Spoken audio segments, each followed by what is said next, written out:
Hello, brilliant baristas. All right, cUpdates is going to be a hodgepodge of videos this time. This section is about customer generation and marketing. I am going to lay out all of the things that we have going for us, and if anybody has any ideas for additional ways to market, please leave a comment about that in the comments. So we have our punch card, which helps retain current customers. We have our signs on the corner, which helps bring in customers from driving by. We're going to be putting better lettering up along the side of the patio roof that says soda, espresso, coffee, snacks. I painted the espresso, you guys might have seen that, but I just don't think it's clear enough or bold enough to see when you look down from Yellowstone. So I'm gonna do that. Now that it's warmed up to reasonable temperatures, I'm gonna do the dinosaur walk, which is my dinosaur suit with signs that say mention you saw the dinosaur and get 50% off of your order. So we're going to just keep doing that. Going into businesses, bringing cards, complimentary drink cards into businesses, and just giving everyone who works there free drink cards to bring over and use. And then I thought of also, we've done this before, but I want to do it again, is make sure that all of you always have complimentary cards on you, on your person. So when you meet new people, family members, when you're cruising around, I just ask that you give it to people who are either new customers or haven't been in a while, or even like super great customers, but just don't give a whole bunch to one person, or you know what I mean. So make it so that it helps build our business and not just displace sales. So all right, so signs in the corner, signs on the roof, the dinosaur holding the sign up and standing at certain corners. Going to businesses up and down Yellowstone, Chubbuck Road, and giving cards, and then you guys giving cards, Rick and I giving cards. Whenever you go anywhere and you strike up a conversation and it works that you can talk about impressed, you can give them a card. So I'll be putting everybody's pouch, I'll be putting some cards, some complimentary cards for you guys to give out. So radio, TV, newspaper, all that stuff just costs way too much money for us. I saw that the Chamber of Commerce is doing their magazine, and it's like $1,200 to have a section of one of the pages.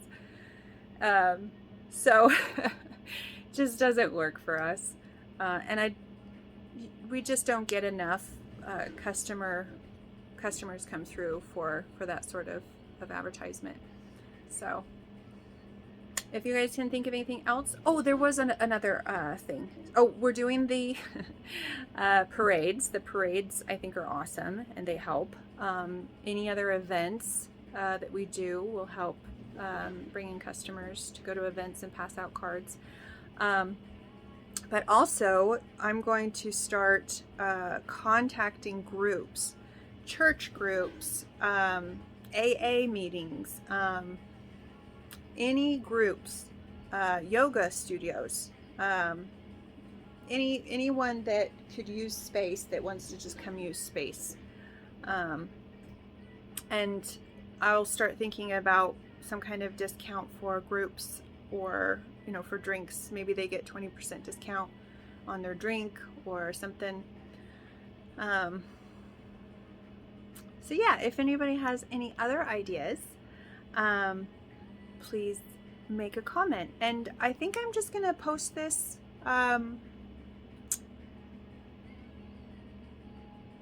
or maybe I'll do a couple more and Mod Podge them together. I don't know, we'll see. Okay, thanks.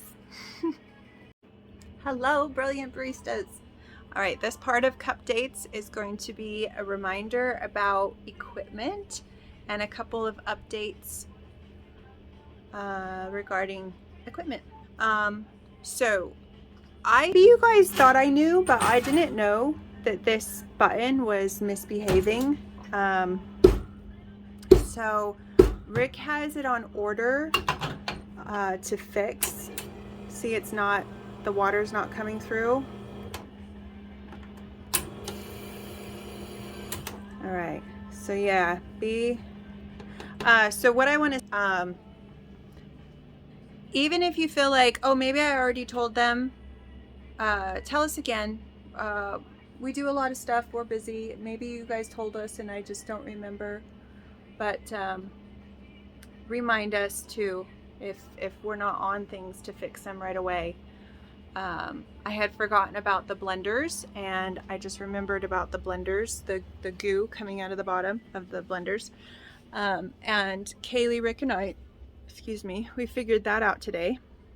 So one of the blender assemblies, one of the, because that's where the goo was coming out, was around there, and it was showing up kind of in here and around there. And it was just the wear and tear and ready for a new blade. So we installed a new blade to help with the wear and tear of the blenders. I'm going to put a little ABC 1, 2, 3 about the blenders up on the wall. And then also we're going to start part of our closing to fill the blender about 1/4 to 1/2 of the way up with warm water and just a couple of drops of Dawn dish soap. Turning it on high, letting it blend for a while, pour it into the other one, do the same thing, so that it just really cleans and washes down around the blade assembly and gets the little bits of chocolate and milk and stuff out at the end of the day. But if there's anything that just isn't working right or doesn't seem to be working right, I know that this doesn't work, and I would really like to get it to work. That is certainly on the list, to figure out how to get it to work. The hot water that we have here that we use, got a tea the other day and it tasted kind of like too much mineral hard water. So let's use the white brush and get that buildup out on a regular basis. So there's certain cleaning projects that we should get on a kind of weekly basis to do, and I'm trying to figure out the best way to do that, where it's kind of fun. I mean, it's, you know, it's cleaning, so it's not always fun, but the way we go about doing it. So my second grade teacherness is thinking about putting what needs to be done throughout the week on big popsicle sticks and writing it down. And on the board, the freezer, have magnetic pouches. And every day someone pulls one and you do that one, and then you put it in the completed basket. And then at the end of the week, we'll just take them and put them back over there. And it would be kind of fun if it was like randomly pulled of what you need to do. But so what I'm thinking is, you pull a popsicle stick that says the thing that needs to be done. You take a picture of it, and then you take a picture of the before and after for bragging of that particular deep clean or whatever it is. And then you just kind of like, I mean, maybe we say let's not do the same ones over and over. Or maybe I don't know, any ideas about how to, or do we even need to? What I don't want happening is for people to go through the popsicle sticks and choose one that they just think is easy or fun or whatever. And maybe when I write them out, I'll try to make them pretty even.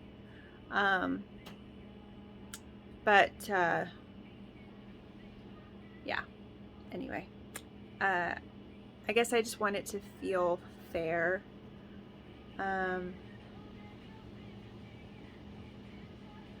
Maybe we'll assign days of the week to them. So you have to choose one of the Mondays or one of the Tuesdays. Maybe that's how it'll work. Maybe I'll just assign Monday AM or Monday open, Monday mid, Monday close. Anyways, give me your thoughts. Rick had a really good idea. He always has good ideas. All right. We have a list. Yay.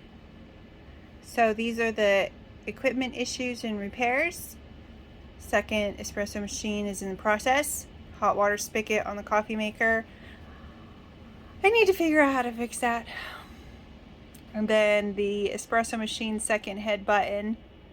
The parts are in transit. Oh, if you come across any issue, put it on the list. Let us know and put it on the list, and we will get it fixed. Okay. I wanted to say welcome, Megan. I think Megan is absolutely awesome and going to be a fantastic part of the team. And thank you everyone for pitching in with training and teaching Megan how to become a brilliant barista. I love new hires, especially new baristas that are enthusiastic and excited about becoming baristas, because it's so much fun to watch. And I love looking for that first day where everything's clicking and it all makes sense. And it's such a good feeling. And we all know how wonderful of a feeling it is to make drinks super fast and just know what you're doing and do it really well. So I wanted to talk a second about steaming milk. So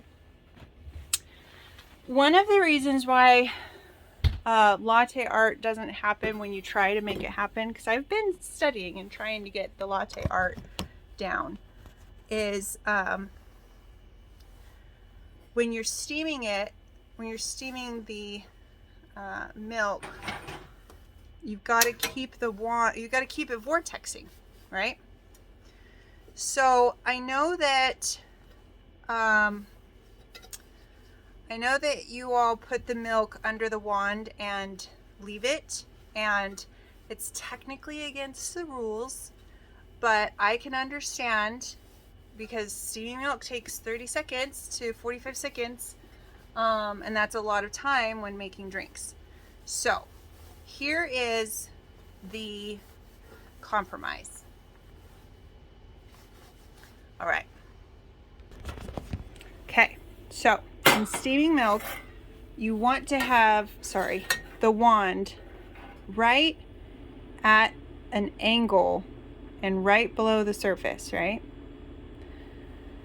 And that's what vortexes it, is that angle. And you want to rip it up to 6 times, right? That's step 3, vortex, rip it, dip it. Okay, so I think throwing it up like that is not a good way to finish heating the milk, because it just doesn't circulate it enough. So if we're gonna leave the milk, I want you to practice leaving it like that. And also, don't leave it right away. Always vortex it and rip it 6 times before monkey milking it. That's what I call it, is monkey milking it.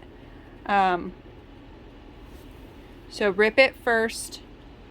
Get it vortexed and rip it first before you walk away from it. So it's probably the first 10 seconds, 10 to 15 seconds of the 30 to 45 seconds you need to be with the milk.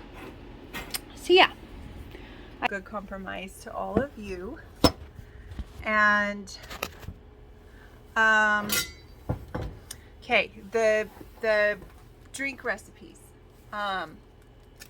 This is the first go through, and it's handwritten.